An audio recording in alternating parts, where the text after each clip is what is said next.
So joining me today is former NFL player Tra Carson. He has played for the Green Bay Packers, the Detroit Lions, and the Cincinnati Bengals. How are you feeling today? I'm feeling good. Feeling good. Yeah, and beyond all of that, you are also a Texarkana native. So that's another reason why I was so excited to interview you. But beyond all of that, you recently wrote a book called Rising Above the Rivals.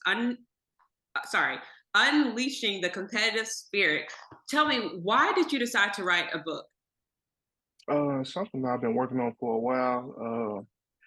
I reach out, me and a couple guys, former players, so we always talk about, our journey and the process, what it took to get to where you were, and just the things, the battles that you face, adversity, things like that, and ultimately, we always talk about being a competitor, and just what it takes to go from ground zero to rise above, your competitors and guys that's in the same room with you that play the same position, they're going through the same thing you're going through, come from different backgrounds, but ultimately you have to be like, just a fierce competitor to rise above those guys. Yeah, and that's such a good point because when I think about people that are in the professional world when it comes to athletes and everything, this many want to go to play on a professional level, but this many get chosen. So, did you touch a little bit on that in the book as well? I didn't really get into it. I more so just got into what it took to be just to raise your level of game to that level. You know what I mean? So when you're already there, or when you're in high school, or when you're in the pros, or wherever you are, or when you're in the the corporate America, you still have to be this ultimate competitor. And that's what the book is basically about, like being a competitor, how the steps you need to take, things you can do from going from ground zero to that top spot. Yeah, and then also, something that I really love in the introduction of the book, you said here, beyond every champion lies a tale of resilience, sacrifice, and unyielding determination. So, can you talk a little bit about your resilience? It's just one of those things where you go to work every day and you're looking for this instant gratification. Everyone does it, but you have to be resilient and keep on grinding and keep on grinding even when you can't see the end. So it's one of those things where you just got to keep on going, and even when you can't see that you're not moving up the depth chart as fast as you like, but you just got to keep on going and be resilient and don't quit. So. Yeah, and that kind of goes into my next question of kids that are looking up to you. I saw an interview that you did, and you said that you also admired someone like LaMichael James. So, for the kids that are looking up to you, that are putting in the work, that are working out every day, but they're just not as good as maybe some of their other teammates, or maybe not getting the same recognition or attention, what type of advice do you have for those young kids? And just keep working, keep working. I wasn't always the best athlete. I wasn't even the best athlete in my house. My brother was a better athlete than me, and he went to the NFL also, got drafted in the fourth round. So I wasn't always just the best athlete in my own house. So I just kept working and kept working. And, eventually, the hard work that you put in will pay off. So my advice to him is anything is possible as long as you put your mind to it and really commit yourself to chasing your dreams, and whatever your goals may be, you can achieve them. Yeah, and can you just talk about a little bit about maybe your lowest point when you were trying to get to where you are now and how you rose above all of that?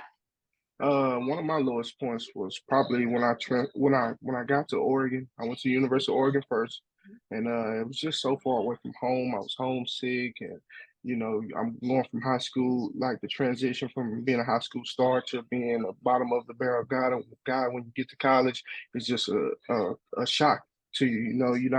You're just not used to it. You used to being the guy they're going to depend on me in the game to not playing at all. So one of those things. When I transferred from the University of Oregon, uh, I came back home for about 3 or 4 months, and it just was a low point. I was down, didn't know what I was going to do next, and had a couple schools calling, but I didn't know what I wanted to do. But uh, end up going to Texas A&M and having to sit out a year. Like once you transfer in, the rules used to be where you have to sit out once you transfer in. So I'm sitting out and I'm having to work out with the walk-ons, and be on the practice squad in college, and those type of things were low moments where you just like, man, you see guys that your peers, they're playing on Saturdays and you're not. So it's just one of those things where I just had to trust God and trust the process and keep on working. And I knew eventually my day would come. Yeah. So, is there a particular scripture or maybe piece of advice that someone gave you that you live by and still live by to this day to keep you going and motivated? Man, I don't have any specifics, but I just, you know, I'm just a believer. I grew up in the church, and I'm a country boy. I grew up in the church, and I always pray a lot. So I'm just a believer. And just trust the process, man. Just trust the process and keep working and keep praying and whatever you pray for. And as long as you meet God halfway on that, and then he's gonna do his part, and you make sure you do your part, and it's gonna equal out in the end. Yeah. And even with this book, what do you want people to take away from this? For the most part, for me, I just wanted people to, shed light on being a competitor. Like some people, uh, I know, throughout my life, some people like, oh, Trey, you always competing, competing, competing, competing. You have a problem, da da da. But I think it translates to the real world also, and in the book, I transitioned it from talking about sports in the beginning to how that actually helps you in the real world. So I think it's a good thing that parents or kids or whoever can read it and be like, okay, well, being a competitor is not always a bad thing. Like you can transition this to where this can really help me in real life. Hmm. So Yeah, and then just coming from a small town, a lot of people are may think, or kids in particular may think, oh, I'm from such a small town, like, I can never leave. Like, what's your advice for them as well to like you are bigger than just Texarkana. Like you can make a way out of all of this. right, I think now it's people don't have any excuses, to Mhm. to say that anymore because there's so many guys come before me, and then the young kids that are doing it now, like the guy Landon Jackson that's at Arkansas now, he's becoming a household name, and then you got a couple of guys that's at Pleasant Grove High School right now, even at Liberty all over Texas High. Those kids are becoming big time recruits that eventually they're setting themselves up where they could become household names, in the sports industry. So I don't think it's an excuse anymore. It's more of a want to, or am I going to make the sacrifices to do what I need to do to progress and put myself in a situation to succeed. So I don't think, being from Texarkana is like a small town. I don't think it's an excuse anymore.